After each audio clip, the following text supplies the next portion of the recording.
under this scenario, it's very important for people to recognize that there are a number of investment bargains. Many prices of stocks have come down, and there's a great opportunity to buy undervalued stocks in developed countries as well as emerging countries.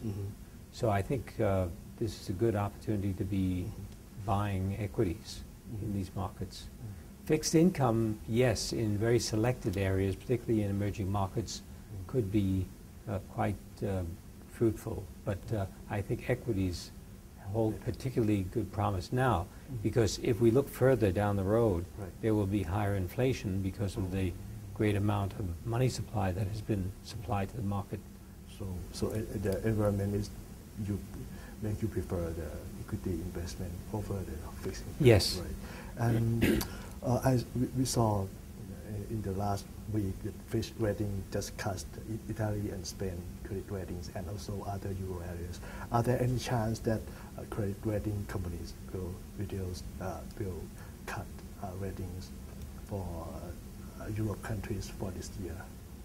Yes, there's a good chance of that happening. But you must remember that the rating agencies are usually late. They usually move after the fact. Right. And they are humans. They're just like anyone else. They are affected by what they read in the newspapers. And generally speaking, the press, the newspapers, the television, any other news source has been very negative regarding Europe. So this, of course, affects the mentality of the rating agency analysts. So I expect that there could be further downgrading, but it's not going to mean very much, because as a result of the subprime crisis, the credibility of the rating agencies has gone down substantially.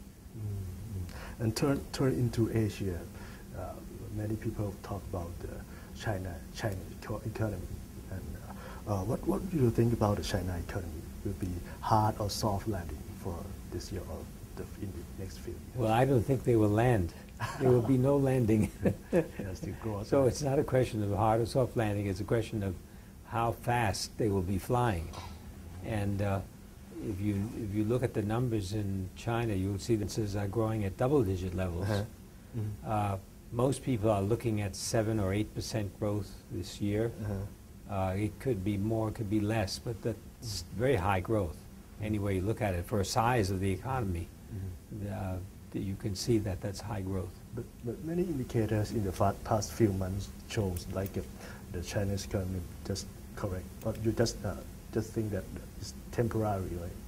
Yes, because you have to remember what happened last year is that the government was quite concerned about too rapid growth. Because during the subprime crisis, they supplied a great deal of money to the economy to boost economic activity. Right. Then they wanted to slow down. They put on the brakes to slow things down because they were going too fast. But there's a very big informal market.